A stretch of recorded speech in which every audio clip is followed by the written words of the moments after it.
Veliki pozdrav, dragi ljudi. Dobrodošli u još jedan Smith Art video. Nedavno smo putovale u Istanbul i obzirom na to da je ovo jedno vrlo specifično putovanje, obzirom da je sprovedeno za vreme korone, želim da vam prenesem naša najnovija iskustva. Također dobit ćete pregršt informacija vezanih za putovanje u Istanbul u doba korone. Dakle, možemo da počnemo. Mi smo na ovo putovanje išli sa lokalnom turističkom agencijom i to autobusom početkom oktobra meseca ove godine. Obzirom na to da je turistička agencija lokalnog karaktera, preuzimala je putnike iz svih gradova Timočke krajine, te je iz Zaječara, iz našeg grada, polazak bio realizovan od 17 časova. Već oko 19 časova mi smo bili u okolini Niša, preuzeli putnike iz Niša i nastavili put ka Istanbulu. No, pre prelaska granice između Srbije i Bugarske, već po standardnoj dobro poznatoj proceduri svih turističkih agencija Srbije, i ovoga puta stali smo u restoran Happy Star.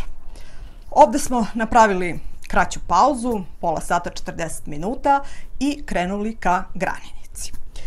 Inače, čisto da znate, restoran Happy Star se nalazi bukvalno pred granicom, pred graničnim prelazom Gradina, te u tom smislu čim uđete u autobus u roku od 3 minuta već ćete se naći na graničnom prelazu Gradina. Ovoga puta u koloni za autobuse gotovo da nikog nije bilo. Ispred nas je bio bukvalno samo jedan autobus i iz tog razloga nismo mnogo čekali da uđemo u graničnu proceduru prelaska preko granice. Procedura prelaska preko granice nije se razlikovala u odnosu na one procedure koje smo i do sada prolazili. Jedina razlika koja je postojala u odnosu na prethodne prelaze jeste ta što smo morali kod sebe da imamo postavljene adekvatno maske. Dakle, prilikom izlaska iz autobusa radi policijske kontrole pasoša, neophodno je da pored pasoša na sebi imate i postavljene maske. Maske ćete nositi do šaltera na kome se nalaze policijski službenici koji proveravaju vaš pasoš. Kada stignete do šaltera, vi ćete skinuti masku, prosto mora policajac da ima mogućnost da vas raspozna. Znači, kada on završi proceduru, udari vam pečat, vi možete i imate obavezu da vratite masku na lice i nakon toga sa svojom grupom sačekate prolazak autobusa. Ista procedura je važila i na bugarskoj granici. Uzimajući u obzir celokupnu tu proceduru, mi smo ukupno na tom graničnom prelazu proveli oko sat i po vremena. Što se tiče Bugarske, a i Turske, bitno je da znate da postoje vremenske razlike između naših zemalja. Naime, u Bugarskoj sat ide uvek sat unapred u odnosu na Srbiju. U oktobru mesecu, odnosno u tom letnjem računanju vremena, Turska ima sat unapred u odnosu na Srbiju. Međutim, kada mi krajem oktobra budemo pomerili sat unazad, razlika između Srbije i Turske će biti 2 sata. Iz tog razloga je bitno da znate ovaj podatak pre nego što pođete, kako bi znali u kom momentu, odnosno u kom periodu dana ćete stići do Istanbula. No, da se pre toga vratimo na Bugarsku. Vožnja kroz Bugarsku je kao i do sada trajala u proseku 4 sata, znači tu nema nekih posebnih niti problema niti promena. Jedina razlika koju smo ovoga puta imali jeste ta što je agencija napravila još jednu pauzu u Bugarskoj. Ova pauza nekada postoji, nekada ne. Međutim, koliko sam uspela da saznam, cena goriva u Bugarskoj je niža u odnosu na Srbiju i iz tog razloga agencije praktikuju da stanu u Bugarskoj na nekoj pumpi kako bi mogli da dotankiraju gorivo i napune rezervoar. Oko 4:30 ujutru mi smo se našli na graničnom prelazu Kapetan Andrejevo Kapikule. To je granični prelaz između Bugarske i Turske. Procedura se nije razlikovala u odnosu na proceduru prelaska između Srbije i Bugarske. Dakle, od nas su zahtevali da izađemo iz autobusa zajedno sa adekvatno postavljenim maskama na lice, prođemo proceduru kontrole pasoša, s tim što takođe u momentu, znači kada se nađete ispred policajca, morate da skinete svoju masku. Kada policajac završi kontrolu, udari vam pečat, vi vraćate masku na lice i sačekate ostatak grupe kako bi se kompletirao, autobus prošao i nastavili put dalje. Dakle, da rezimiramo, gotovo da nije bilo nikakvih značajnih odstupanja u odnosu na dosadašnju standardnu proceduru. Jedina razlika je bila obaveza nošenja maski. Nije bilo obaveze prilaganja negativnog PCR testa, nije bila obaveza testiranja putnika, kao ni popunjavanja bilo kakvih formulara vezanih za COVID. Čak na turskoj granici, barem u ovom periodu kada smo mi bili, nisam primetila da su bilo koga i slali na skener autobusa. Dakle, Turci su maksimalno gostoljubivi i mislim da stvarno, ukoliko se radi o prosečnoj turističkoj turi, ne prave nikakve probleme oko prelaska granice. Naravno, skrećem vam pažnju na obavezu važnosti pasoša. O tome sam pričala u ovim prethodnim našim videima, tako da pogledajte koje su trenutno obaveze, odnosno koje su trenutno važeća pravila oko važnosti pasoša za ulazak u Tursku. Ali obzirom na to da su svi imali validne pasoše sa adekvatnim rokom važenja, mi smo bez ikakvih problema prošli ovu granicu. Odmah po prelasku granice, kao i do sada, i ovoga puta smo pravili jednu pauzu. Ova pauza je trajala 40-45 minuta, što je sasvim normalno uzimajući u obzir činjenicu da nakon prelaska granice do Istanbula je potrebno putovati oko 3 sata.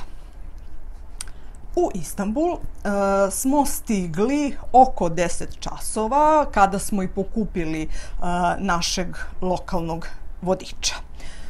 Govorim satnicu oko 10 časova obzirom na to da smo lokalnog vodiča pokupili bukvalno na Aksaraju, te svakako smo jedno sigurno 40 minuta do sat vremena ulazili u Istanbul.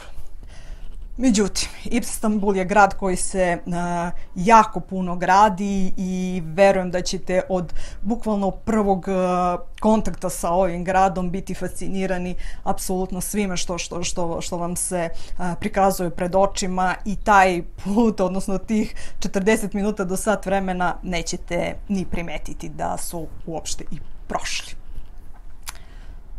Naš panoramski obilazak je trajao 2 sata. Ovoga puta agencija nas je vodila na azijsku stranu, međutim nismo obilazili Vidikovac Čamlića. To je prosto bila jedna turistička tačka na koju su mnoge agencije u prethodnom periodu radile, mada se u međuvremenu negde izgubio taj običaj da se vodi na ovaj vidikovac Čamlidža. Dakle, nismo išli na ovaj vidikovac, ali jesmo prešli na azijsku stranu, provozali se malo jednim delom Istanbula koji prelazi znači na azijsku stranu. Vratili se posle toga u evropski deo i na kraju tog panoramskog obilaska završili na Aksaraju Yenikapiju i tu smo napustili autobus i krenuli ka našem hotelu. Mi smo bili smešteni u hotelu Monako. Hotel Monako je hotel sa 3 zvezdice i ima jako dobar položaj. Nalazi se na 3 do 5 minuta hoda od tramvajske stanice Lalali. Hotel je udoban, topao i prijatan. U hotelu na svakom spratu su se nalazila dezinfekciona sredstva i osoblje je imalo zaštitne maske.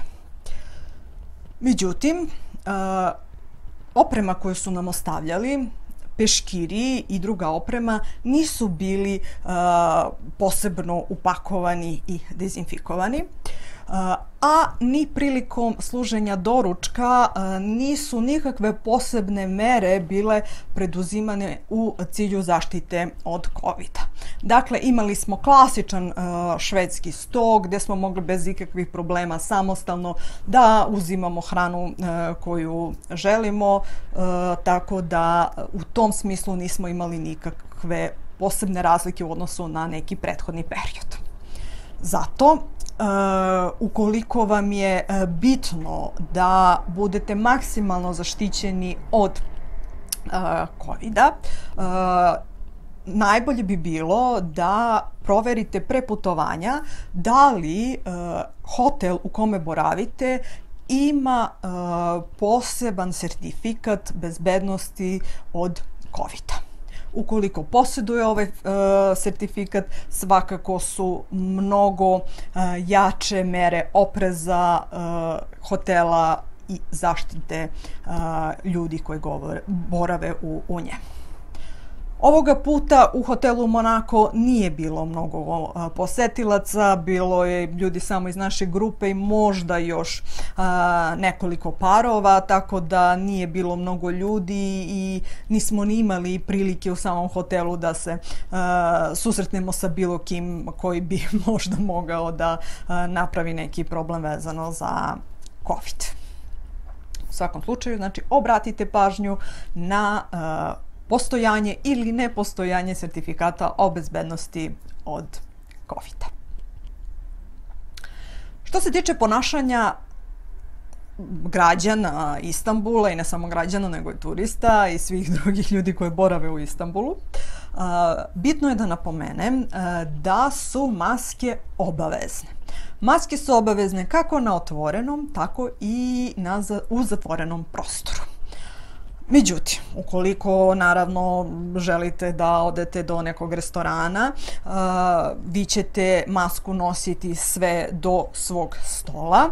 Kada stignete do svog stola, skinut ćete masku, dezinfikovati svoje ruke, obedovati, nakon toga, prilikom izlaska, vratit ćete masku i izaći ćete van restorana. Tako da moći ćete bez ikakvih nekih posebnih problema da funkcionišete uprkos toj opštoj obavezi nošenja maski.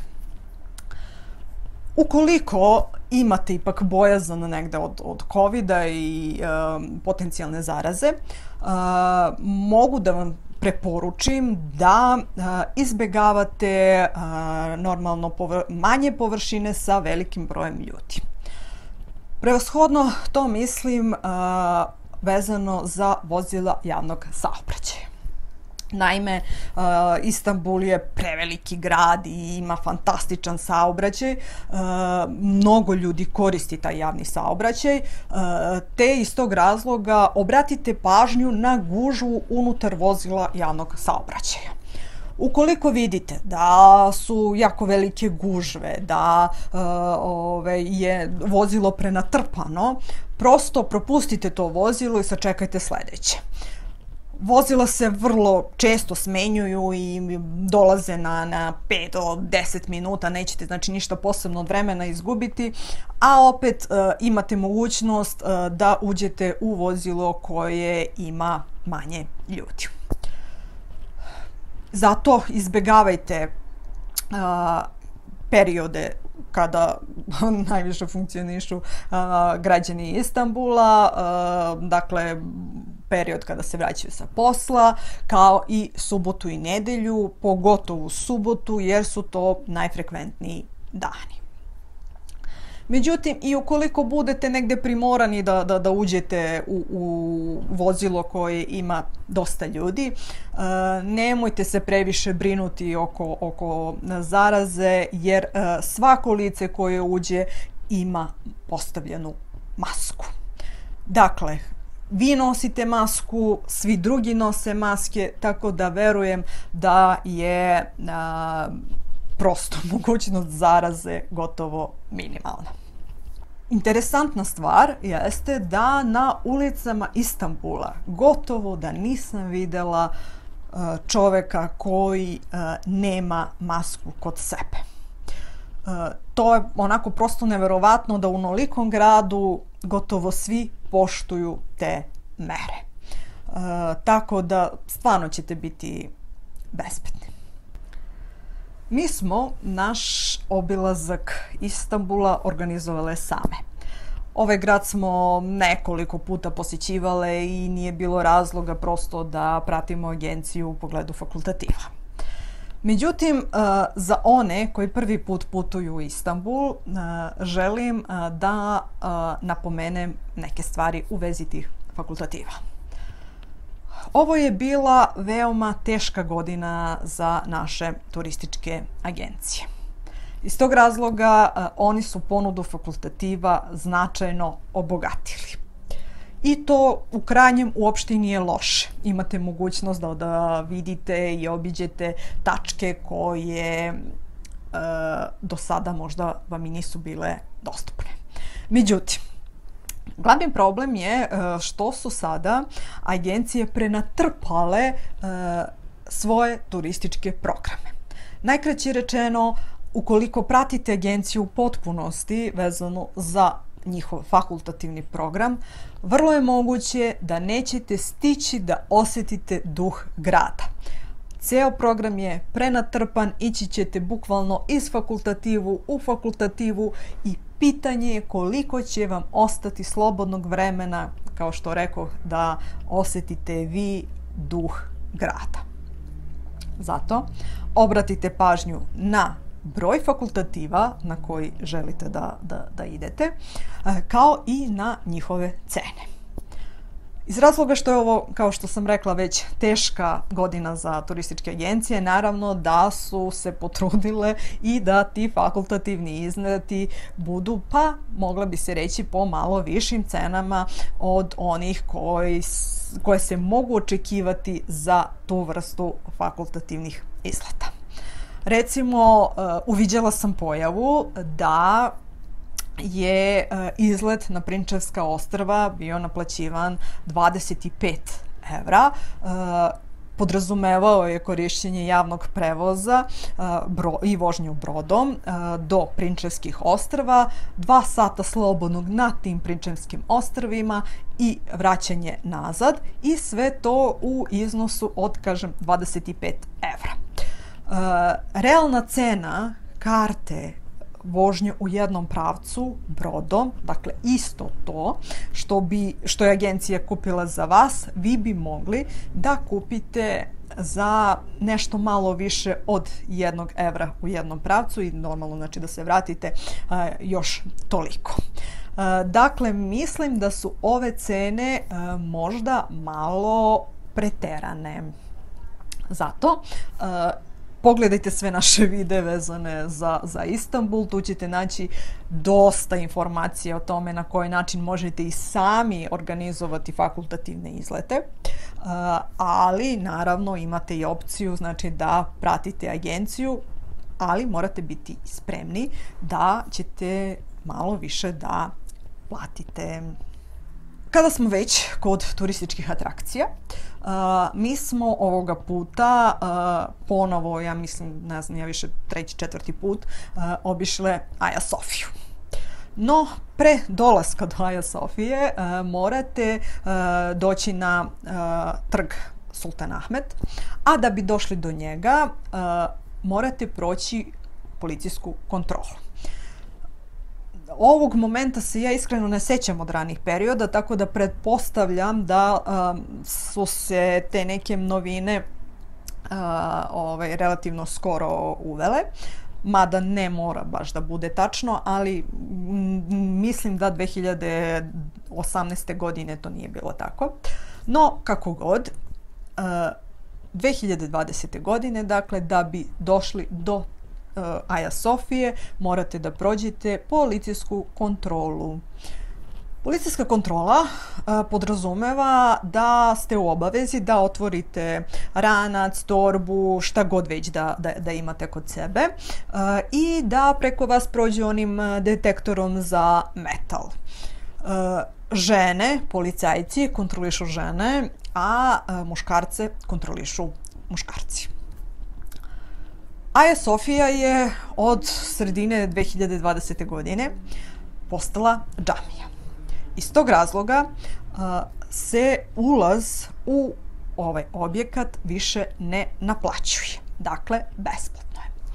Kada smo mi bile, doduše padala je i kiša i nisu možda baš bili pravi neki vremenski uslovi da pozovu prosto posetioce da dođu u Hagia Sofiju. Dakle, to je bilo popodne, oko 4-5 popodne i padala je kiša. Nije bilo ni gužve. Bitno je da znate da sada, da bi ušli u Hagia Sofiju, žene moraju da imaju pokrivenu glavu i normalno da budu pristojno odevene. Ukoliko vam se desi da zaboravite maramu i nemate kapuljačku ili neki drugi pokrov da stavite preko glave, maramu, pa čak i mantil možete kupiti na licu mesta. Marama je 5 lira, dakle to je onako zanemarljiva neka svota od pola evra, međutim to je od nekog posebnog materijala koji najviše liči možda na one piknik čaršave i upakovane posebno. To je vrlo bitno jer postajete vlasnik te marame i prosto vi je prvi nosite, tako da nemate bojazan da je neko ranije nosio istu tu maramu.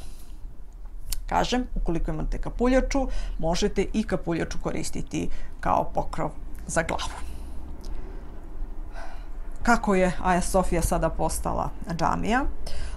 Postoji obaveza i izuvanja obuće, tako da ćete odmah čim uđete u hol Hagia Sofije biti primorani, odnosno biti u obavezi da izujete obuću kako bi mogli da uđete u samu džamiju, odnosno u salu, glavnu salu Hagia Sofije. Mi Hagia Sofiju nismo posetili u vreme molitve. Dakle, bio je običan dan. Ali su sve freske bile pokrivene. Takođe, nije bilo moguće ni popeti se gore na platformu, na sprat, jer i tamo se nalaze brojne vredne freske Hagia Sofije. Dakle, barem ovoga puta kada smo mi bile, nismo mogli apsolutno ni jednu jedinu fresku, ni jedan jedini trag hrišćanstva da vidimo. Sve je bilo zamaskirano. Na vama je da odlučite da li ćete da obilazite ovaj objekat ili ne. Ja svakako, pored svega, obožavam da se nađem na tom mestu i stvarno nisam želela da i ovoga puta propustim tu priliku, ali možda je stvarno malo greota ne vidjeti sva njena blaga otkrivena. No, šta je tu je. Želim da vam skrenem pažnju i za Vasiljensku patrijaršiju. Crkva u okviru tog kompleksa je male površine, te iz tog razloga da bi obišli ovaj kompleks formiraju se grupe od po 10 ljudi. Tako da ukoliko idete sa turističkom agencijom, budite spremni da ćete morati da se delite na grupe. Također, ukoliko i ne idete sa turističkom agencijom, idete u samostalnoj režiji, verovatno ćete morati da se pridružite nekoj od ovih grupa kako bi obišli unutrašnjost crkve i uopšte kompleksa Vasiljenske patrijaršije. Kao što verovatno već i znate, zvanična valuta Turske jeste turska lira. Ovoga puta sa kursom su se dešavale neke malo za nas neobičajene stvari, a to je da je lira poprilično fluktuirala, odnosno vrlo često se menjala. Dešavalo nam se da je par puta, čak u toku dana, na po 3-4 sata menjan kurs lire. Dok smo mi bile tamo, dakle u oktobru mjesecu 2020. godine,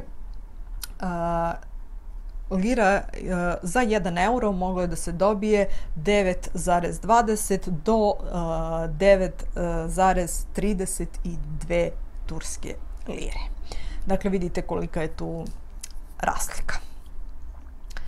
Mi smo menjale novac u menjačnicama, i to na Laleliju, i u jednoj menjačnici pored Istanbulskog univerziteta na uglu kod Ordu ulice, gdje je bio jako dobar kurs.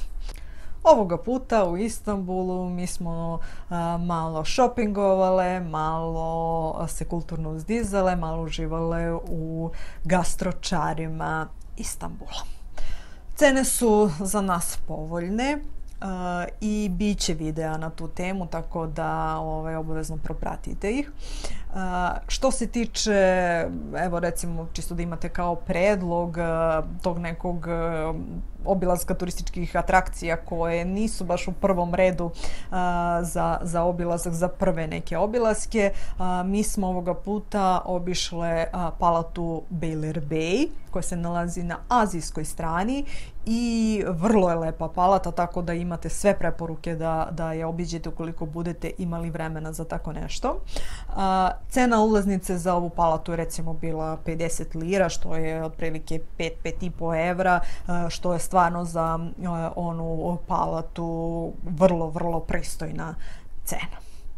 Što se tiče cene u restoranima, one su također vrlo povoljne i bukvalno ceo obrok, pravi, znači restoranski obrok zajedno sa pićem može da se konzumira za svega 5-6 evra pa naviše. Tako da je ovo pravi moment ukoliko želite da uživate u svim čarima Istanbula, da posjetite ovaj grad. Što se tiče vremenskih uslova, nama je bilo malo šarenoliko vreme. Dakle, imali smo sunca, uglavnom u prepodnevnim delu dana, a popodne, tačnije 2 popodneva, je padala višesatna kiša. Srećom, spoljna temperatura nije bila niska i kretala se od 21 do 25 stepeni, tako da je moglo u laganim nekim jaknicama da se šeta kroz grad. svakako vremenski uslovi su lutrija gde god da putujete i mi smo recimo u Kapadokiji prošle godine isto imali fantastično vreme, da je takođe temperatura bila 23-25 stepeni u novembru mesecu. Tako da nemojte da dozvolite da vam vremenski uslovi budu negde ograničavajući faktor za obilazak ovog grada. I ne samo ovog grada, uopšte turističko neko putovanje. Želim da vam skrenem pažnju i na jedan moment koji se nama lično nimalo nije dopao, a to je moment vraćanja iz Istanbula. Doduše, ovo se odnosi na samu turističku agenciju, a ne na destinaciju, ne na Istanbul. Naime, turistička agencija je od nas zahtevala da pođemo jako rano iz Istanbula. Prosto već u 12 sati smo morali da budemo u hotelu, da pakujemo stvari i da krenemo nazad ka Srbiji. Ovo je bukvalno najraniji polazak koji smo mi ikada imali iz Istanbula. Uglavnom su to bile satnice 2, 3, 4. Čak prošle godine kada smo bili za Kapadokiju, iz Burse smo krenuli u 17 časova. Bursa je inače na 2 sata vožnje od Istanbula. Dakle, da bi došli do granice Kapikule morate prvo da prođete kroz Istanbul, pa onda znači prođete onu redovnu trasu do granice. I nama se to nije dopalo. Prosto skratili su nam 3-4 sata boravka u Istanbulu. Sticajem okolnosti. Taj posljednji dan je bio bukvalno najlepši dan, odnosno najlepši vremenski uslovi su bili tog dana za pravo uživanje u Istanbulu. Zato predlažem i vama, i mi ćemo svakako to sljedeći put da proverimo, pre samog putovanja izvršite proveru kada agencija planira da krene sa destinacije. Nama je cilj kada putujemo da što veći vremenski period provedemo na samoj destinaciji, a ne da žurimo nazad i jurimo kako bi stigli u 5-6 ujutru u naš grad. I da, kao epilog svega toga, od tolike jurnjave da prvi budemo na granici između Turske i Bugarske. Na granici smo proveli 4,5 sata. Razlog tome je bio što prosto je bilo dosta saobraćaja generalno, znači ne samo autobuskog, nego i saobraćaja automobila i prevashodno su puštali znači automobile, traka za autobuse gotovo da se nije ni kretala u tom periodu. Znači, džabe smo mi jurili iz Istanbula kada smo sve to vreme proveli na granici. Da se vratim na Kapadokiju, od prošle godine tada gotovo da nikog nije bilo kada smo se mi pojavili na granici. Znači, nema apsolutno pravila i ma koliko negde agencija sada to opravdavala projekcijom gužvi na graničnim prelazima, apsolutno ne postoje nikakva pravila oko toga kakva će biti gužva, odnosno kada ćete se vi vratiti u zemlju. Dakle, za nauk obratite pažnju, pitajte i informišite se od strane agencije kada planiraju polazak iz sa te destinacije na kojoj se nalazite ka Srbiji. Što se tiče povratka i COVID-a, granice smo prolazili bez ikakvih problema. Dakle, isto kao i u dolasku u Tursku, imali smo obavezu da stavljamo maske prilikom izlaska iz autobusa i to je sve. Dakle, kada smo ušli, odnosno stigli do srpske granice, nismo dobili nikakvo obaveštenje, nismo dobili nikakvo rešenje da se stavljamo u karantin, niti smo dobili obavezu javljanja Zavodu za javno zdravlje. Dakle, po trenutno važećim pravilima, mada se to itekako menja i iz tog razloga je potrebno da obavezno proverite sve ove informacije pre nego što krenete na put. Nama nisu bile potrebne nikakve specijalne mere niti dokazi o kontaktima sa COVID pacijentima ili naši lični testovi. Takođe, ni po povratku nismo bili stavljeni u karantin, niti je bilo ko uopšte ispominjao COVID. No, kao što rekao, ponavljam, morate proveriti ove uslove pre polaska na put. Vrlo često se menjaju i moguće je da ćete u periodu kada vi budete bili tamo nešto da se promeni. To bi bilo to. Ja se nadam da ste dobili sve potrebne informacije vezane za COVID. Ja se nadam da sam uspela da vas ohrabrim da krenete na ovakav neki put. Iskreno, stvarno sam se osjećala i ja i moji saputnici u potpunosti bezbedno što se tiče COVID-a, tako da ukoliko se premišljate, moja preporuka je da slobodno možete da krenete na ovako neko putovanje. O ovom putovanju, kao i o mnogim drugim našim putovanjima, možete pogledati u našim drugim videima. Tema Shopping u Istanbulu 2020 je već obrađena, tako da možete da odmah pogledate taj video. Biće i drugih, zato predlažem da zapratite ovaj kanal i značite zvonce kako bi dobili informaciju kada izbacimo svaki nov naš video. Ukoliko vam se dopao ovaj naš rad, ovo je ogrlica koju mi ručno radimo, tako da imate prilike da na Facebook stranici Smith's Art Jewelry, ručno rađen unikatni nakit, pogledate sve naše radove, verujem da će vam se i drugi dopasti. Takođe, samo želim da vam kažem i to da mi posjedujemo i blog smithsart.wordpress.com, tako da sve dodatne informacije možete potražiti i na ovom blogu. Još jednom hvala vam što ste nas gledali i ovoga puta, pa se čujemo i vidimo u narednom periodu. Veliki pozdrav!